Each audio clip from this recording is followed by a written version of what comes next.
네, 반갑습니다. 잘 지내셨어요? 네, 오늘은 강의로는 8번째 강의고 9주차인 것 같습니다. 하나님 작전과 예정 같이 나누도록 할 텐데 우리 같이 기도하고 시작하겠습니다. 하나님 아버지 감사합니다. 귀한 시간 저희들에게 하나님의 뜻을 알 수 있는 뜻이 무엇인지를 공부할 수 있는 귀한 시간 주심을 진심으로 감사드립니다. 우리가 하나님의 뜻 가운데 살기 원하고 그 뜻을 알기 원하는 간절한 소망이 있는데 하나님 아버지, 하나님 말씀에서는 어떻게 그것을 우리에게 계시하시는지 잘 깨달아서 하나님을 바로 이해할 수 있는 저희가 될 수 있도록 도와주시옵소서. 이 시간 함께 하시고 또 LM을 쓰는 우리 오늘들에게도 함께 하셔서 아버지 귀한 강의를 통하여서 정말로 하나님 앞에 더욱더 굳건히 설 수 있는 우리 귀한 사역자 다 될 수 있도록 축복하여 주시옵소서. 모든 영광 주께 올려드립니다. 함께 하시고 성령 충만한 시간 가운데 깨달음의 은혜를 허락하여 주옵소서. 감사드립니다. 예수님 이름으로 간절히 기도드립니다. 아멘. 자, 오늘 8번째 강의고요. 하나님의 작전과 예정을 보도록 하겠습니다. 그래서 말씀드린 9주차네요. 벌써 오늘 작전과 예정을 할 텐데요. 자, 우리 지난 시간에 중요한 거 배웠습니다. 3일째 했는데 우리 한번 리뷰만 잠깐 해보도록 할까요?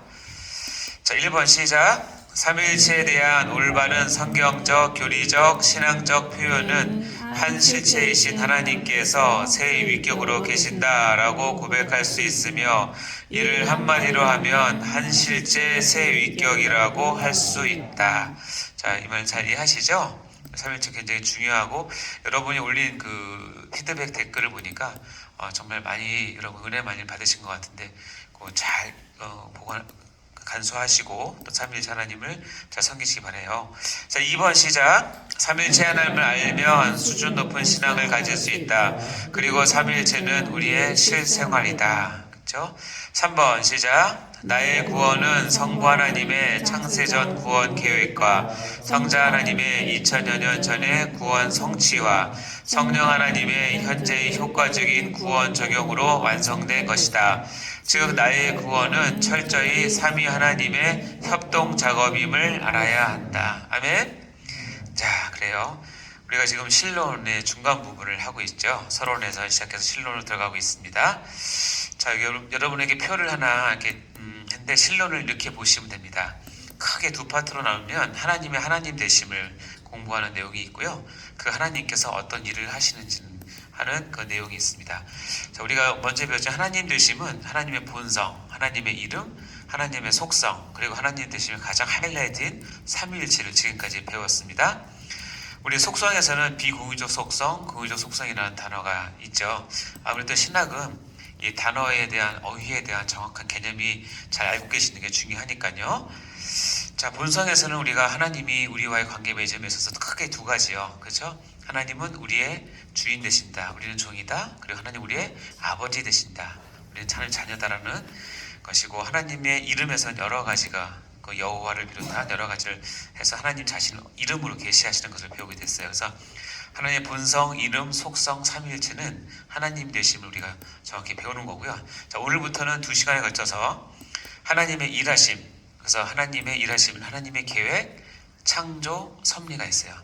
이건 어렵지 않게 외우시면 됩니다. 하나님께서 일하실 때는 그냥 주먹구구식으로 기분 내키는 대로 하시는 것이 아니라 철저한 계획을 하세요. 그리고 그 계획을 이루기 위해서 첫 번째 하시는 일은 창조를 하세요. 그리고 창조하신 것을 그 계획 이룰 때까지 섭리하세요. 그래서 하나님의 계획, 창조, 섭리는 하나님의 일하시는 패턴이고 순서예요. 이렇게 외우시면 됩니다. 그리고 오늘 이제 계획에 대해서 배울 텐데 계획에 들어가면 하나님의 작정과 예정이라는 단어가 나오고요. 그리고 그 예정에는 선택과 유기라는 단어가 나옵니다. 이제 오늘 배울 내용이고요. 그다음에 하나님의 섭리에 가면 보존과 협력과 통치라는 단어들이 나옵니다.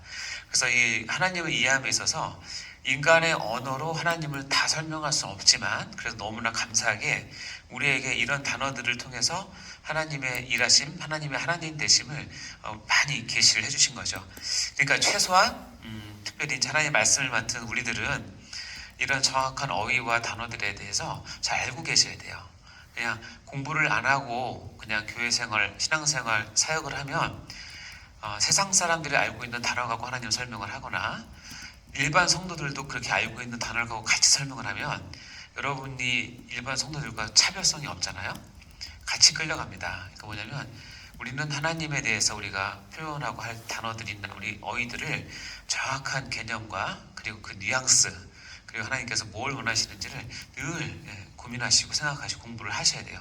그것이 왜 중요하냐면 한 영혼을 이끌 때 바른 길로 이끌어갈 수 있는 도구가 되기 때문에 그래요. 그러니까 여기 있는 단어들은 여러분의 설교 가운데 자연스럽게 나오고 여러분의 설교들은 성도들이나 학생들은 이 단어를 들을 때 어색하게 듣지 않도록 여러분이 늘 가르쳐야 됩니다. 왜냐하면 이것을 가지고 우리가 하나님을 설명하고 받들기 때문에 그래요. 아시겠죠? 자, 오늘 배우는 하나님 작전과 예정은 6개의 순서가 되어 있습니다. 위에 2개는 하나님의 사역, 그중 계획이 무엇인지, 3번, 4번은 작정에 대해서, 작정의 성질이 무엇인지, 그 작정의 특성이 무엇인지, 5번째, 6번째는 예정과 다음에 선택의 내용이 무엇인지를 이 6개 토픽을 갖고 할 텐데요. 첫 번째 하나님의 사역을 들어가도록 하겠습니다. 하나님의 사역. 자, 하나님께서도 일을 하신다. 하나님께서 일을 하십니까? 저는 한동안 그래요. 하나님은 이제 다 일을 다 마무리하신 후에 이제는 어느 정도 은퇴하셔가지고 뒤에서 딱 앉아서 하는 것 딱 구경하다가 이렇게 훈수 잠깐 두시고 이렇게 그렇게 그러시지 않나 이런 생각도 했는데 신학적으로 보면 하나님 지금도 일을 하시고 하나님 때 오해는 뭐냐면 하나님께서 창조하시고 구원을 다 이루신 후에 지금은 그 모든 것을 우리한테 맡기시고 이렇게 우리 역사로부터 멀리 떨어져 계신다라고 하는 이신론 같은 게 있거든요. 그 잘못된 하나님에 대한 개념이에요. 하나님은 지금도 일하세요. 어떻게 일하시냐면 주무시지도 않고 졸지도 않고 진짜 열심히 땀빨 흘려서 일하세요. 그 결과가 뭔지 아세요? 하나님이 일하시는 결과가 저와 여러분이 지금 이 자리에서 하나님을 알고 있다는 거예요. 네. 참 하나님 너무 감사하게 너무 열심히 일을 해주셔서 저 같은 사람이 하나님을 알게 됐고 하나님을 사랑하게 됐고 또 이렇게 하나님 말씀을 맡아서 여러분과 함께 말씀을 나눌 수 있는 자리에 세우신 게 하나님이 일을 해주신 덕분이에요. 여러분 그렇지 않습니까? 네, 너무 감사하셔야 돼요. 자, 요한복음 5장 17절 읽어볼까요? 시작. 예수께서 그들에게 이르시되 내가 아버지께서 이제까지 일하시니 나도 일한다 하시매. 여기 보면 아버지께서 일하셔서 누구도 일한다? 나가 누구예요? 예수님도 일한다. 자, 성부 하나님께서 일하세요. 성자 예수님께서 일하세요. 그럼 당연히 여기 사이에는 성령 하나님도 일하세요. 그런데 여러분 일 하셔야겠어요? 안 하시겠어요? 그렇죠? 그러니까 여러분이 일 안 하는 거는 하나님에 대한 무독이에요.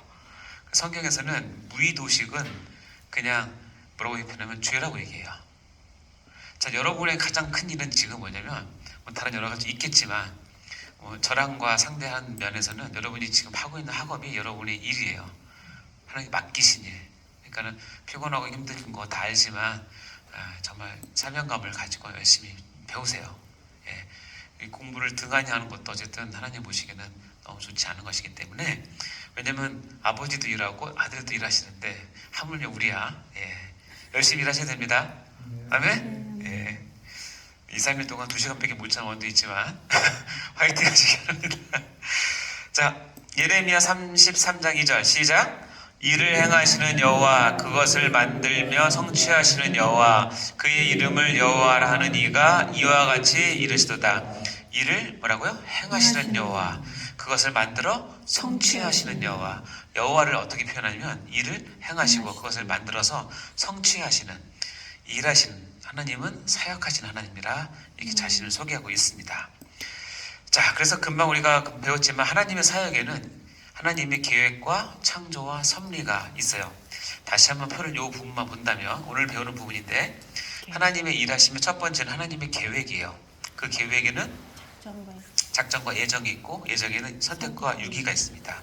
그리고 다음 시간에는 그 밑에 창조와 섭리를 우리가 배움으로 하나님께서는 어떻게 우리에게 어떤 일을 하시는지를 이제 우리가 배우게 되겠죠. 자, 그럼 이제 첫 번째 하나님의 계획에 대해서 들어가 보도록 하겠습니다. 금방 말씀드린 것처럼 하나님의 계획에는 작정과 예정이 있어요. 우리가 하나님의 계획을 배우는 이유가 무엇일까? 왜 배울까요? 뜻을 알기 위해서. 혹시 여러분 사회생활 많이 하시는 분은 알겠지만 사회생활 잘하는 비결은 뭐냐면 내 윗사람의 뜻과 계획을 눈치 빠르게 알아야 돼요. 그래야 사회생활 잘합니다. 여러분 이제 교회에서 이제 부교역자로 사역을 이제 하실 텐데 혹시 담임하시는 분 계신지 모르겠지 모르겠지만 그러면 뭐냐면 최소한 담임 목사님이 어떤 계획과 어떤 의중이 있는지 그거를 빨리 캐치를 해서 그것을 받아서 이렇게 수행할 때 그분이 그 교회에서 쓰임 받는 거예요. 윗분의 계획이 있는데 그 계획은 모른 채 내가 하고 싶은 대로, 내가 원하는 대로, 내가 보기 좋은 대로 하면 반드시 뭐냐면 갈등이 생기고 하나가 되지 못하고 일을 이루지 못합니다. 저도 병원을 하다 보니까 정말 내 마음에 맞는 직원은 누구냐면 원장인 내 마음을, 내 계획을 알아주고 거기에 눈치껏 이렇게 해주는 직원이 정말 이뻐요. 그리고 그렇지 않은데 뭐요? 자기가 하고 싶은 대로 하시는 분도 있어요. 자기가 옛날에 이렇게 했다. 자기는 이렇게 하는 게 옳다고 생각한다. 우리 병원의 규칙은 그렇지 않은데 원장은 그걸 원하지 않는데 자기가 했던 거라고 그렇게 하는 친구들이 있어요. 얼마나 속상한데요. 밉상이고. 근데 특이한 건 그런 친구들이 회식 가면 고기를 많이 먹어요. 마음에 드는 친구들은 먹으라는 한우 안 먹고 그냥 딴 고기 먹고 그렇게 마음에 안 드는 사람들만 고기를 그렇게 많이 먹어요. 자, 그렇죠? 어쩔 수 없어요. 원장 입장에서는 내 마음, 내 계획, 내 뜻을 잘 알고 따라주는 그 직원이 많이 먹기를 바라요. 그게 기뻐요, 그렇게. 근데 그렇지 않은데 고기만 축내는 사람은 아주 입상이죠. 하나님의 계획을 왜 알아야 되느냐? 우리가 신앙생활을 하고 사역을 할 때 하나님께서 갖고 있는 계획과 뜻이 있어요. 그것을 먼저 묻지 않고 하는 것은 굉장히 어리석은 일이에요. 저는 얘기했지만 그 나의 무식과 열심이 딱 만나게 되면 정말 이 하나님도 혼란스럽지만 교회도 굉장히 어려워요. 근데 자기는 어떻게 생각하냐면 자기 도취에 빠져서 자기는 진짜 열심히 한다고 생각해요. 못 말립니다. 이런 경우가 필요한데 하나님의 계획을 알아야 된다. 자, 그러면 하나님의 계획을 우리가 이제 볼 때 작정과 예정이라는 단어로 하나님의 계획을 설명을 합니다. 작정은 뭐냐? 한마디로 얘기하면 하나님께서 일을 결정하시는 거예요. 아주 쉽게 말하면 그 성도들이 이해하기 쉬운 거 뭐냐면 하나님의 뜻이 뭐냐는 거예요. 하나님의 뜻, 우리가 항상 찾잖아요. 하나님의 뜻이 뭐냐? 하나님의 뜻을 구하자. 하나님 뜻대로 하자. 우리가 말은 그렇게 하는데 그것은 뭐냐면 하나님의 작정을 우리가 알아보자. 이 사건, 이 일, 이 시대에 우리 교회와 나를 향해서 하나님의 뜻이 무엇인지를 늘 이게 묻는 거죠. 그러고서 하나님의 일을 결정하심을 작정이라고 얘기를 해요. 그리고 이제 작정 가운데 클라이막스가 있어요. 작정 가운데 클라이막스가 있는데 그것을 예정이라고 얘기해요. 예정은 그야말로 미리 정하셨다는 뜻이에요. 그러니까 작정 가운데 어느 특별한 부분을 예정이라고 불러요. 제가 미리 그냥 결론부터 얘기하면 하나님의 작정은 온 우주와 우리 인생과 온 자연과 모든 일을 하나님 계획 가운데 있으세요. 근데 그 계획이 어떻게 보면 목표이기도 하지만 핵심은 뭐냐면 그 많은 피조물들 가운데 인간 가운데 하나님께서 특별히 마음에 둔 하나님의 백성을 향한 그 백성의 생명을 좌지우지하는 작정을 뭐라고 그러냐면 예정이라고 얘기를 하는 거예요. 따라서 예정은 하나님이 우리에게 주는 생명, 다른 말로 하면 구원의 관계에 대해서 쓰이는 단어예요. 그래서 그것을 벗어나서 예정이라고 말을 붙이면 그거는 너무 오용하는 것이고, 작정은 모든 일을 하나님께서 작정하시지만 예정은 하나님의 택자를 향한 구원을 설명할 때 예정이라는 단어입니다. 그래서 작정의 클라이막스라고 얘기를 합니다. 자, OX 기준을 보겠습니다. 자, 여러분 잘 보세요. 우리 생활은 하나님의 예정 속에 있다. OX. 우리 인생은 하나님의 예정 속에 있다. OX. 자, 볼게요. 제가 이 시간에 망고 드링크를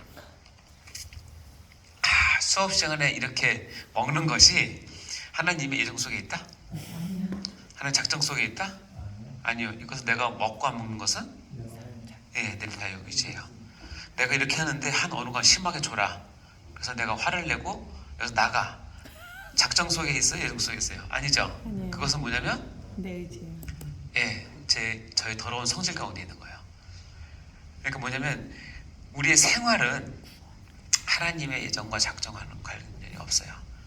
희한하게 하나님은 하나님의 작정을 세우지만 인간의 자유의지를 100% 존중해요. 절대로 인간을 AI나 기계처럼 그렇게 취급하시고 인간이 모르게 뭐를 작동시켜 놓고 그렇게 하지 않습니다. 왜냐하면 하나님은 인격적인 하나님이시라고 우리가 배웠잖아요.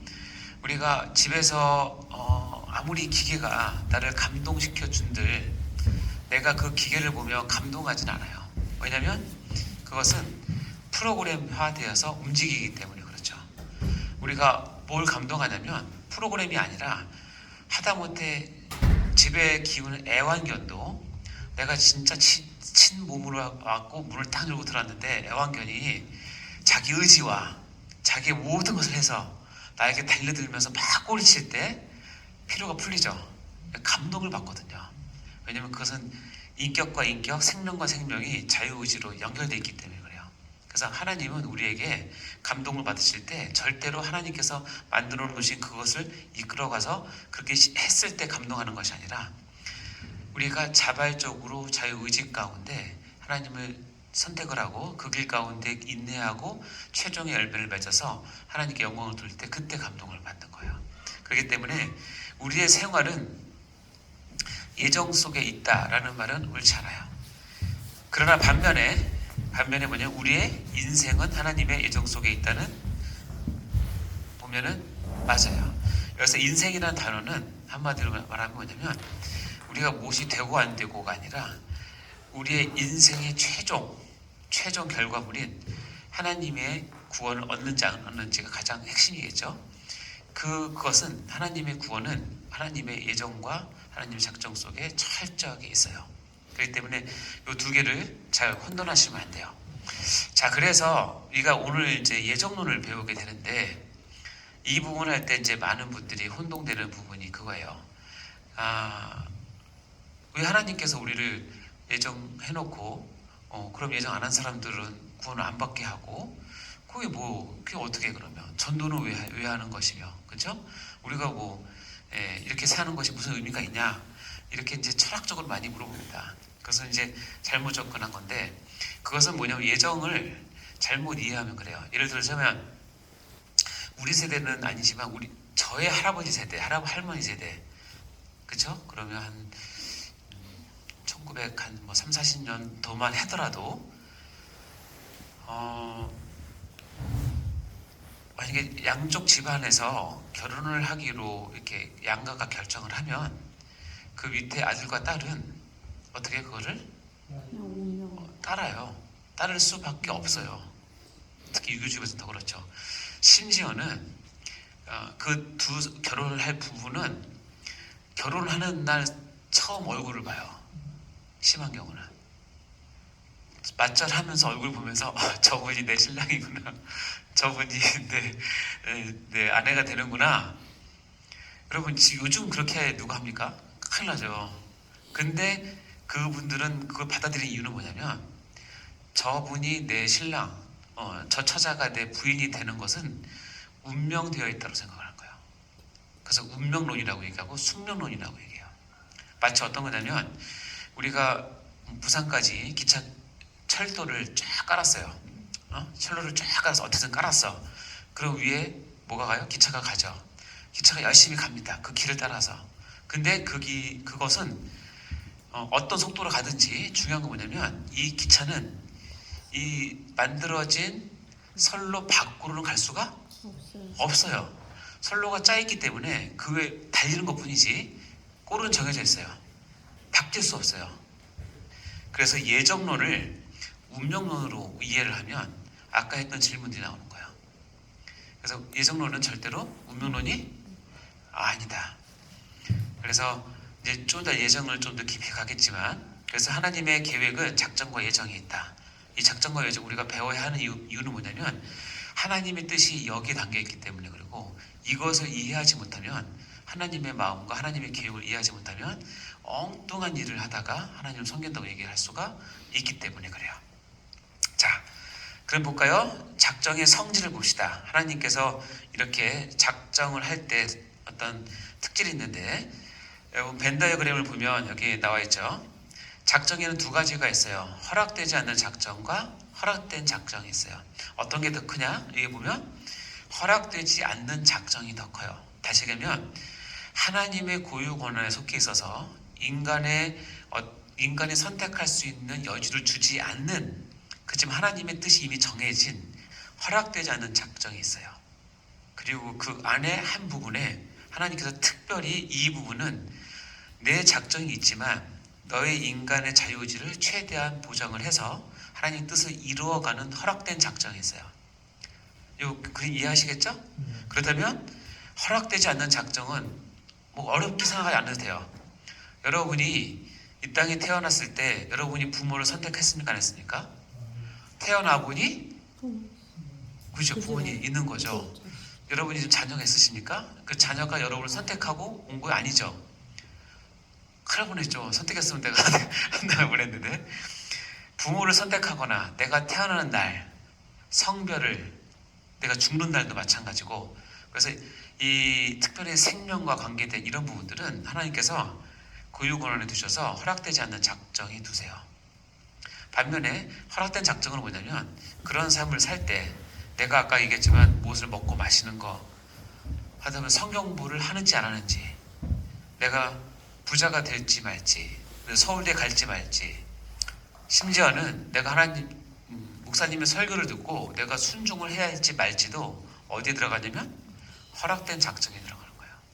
허락된 작정에.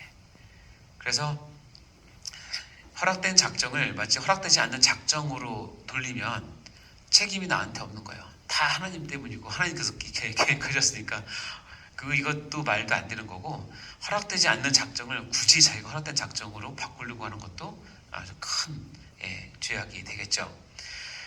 자, 그러면 여러분 우리가 받는 구원은 허락되지 않는 작정이에요? 허락된 작정이에요?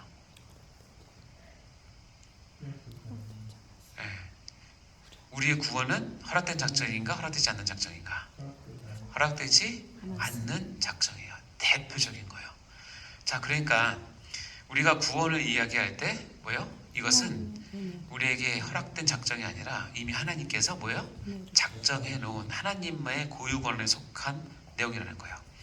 자, 이 에베소 2장 8절 말씀은 우리가 초반에 교리를 배울 때 참 중요한 말씀인데, 2장 8절 읽어볼까요? 시작. 너희는 그 은혜에 의하여 믿음으로 말미암아 구원을 받았으니 이것은 너희에게서 난 것이 아니요 하나님의 선물이라. 여기 노란색으로 표시된 은혜, 믿음, 구원, 선물, 이 네 단어는 같은 뉘앙스와 같은 뜻과 같은 깊이를 갖는 단어예요. 다시, 은혜는 믿음이고 그로 인해서 구원받는 거고, 이것은 선물이라는 거예요. 따라서 우리의 구원은 나로부터 나올 것이 하나도 없어요.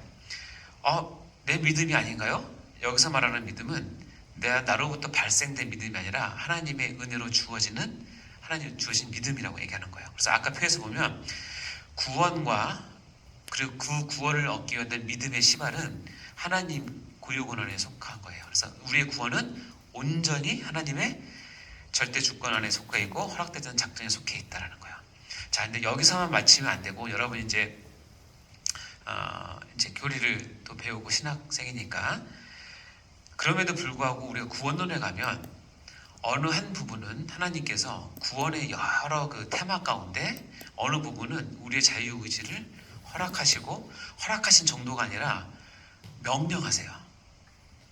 너의 모든 힘을 다해서 나의 구원을 이루어내라라고 얘기해요.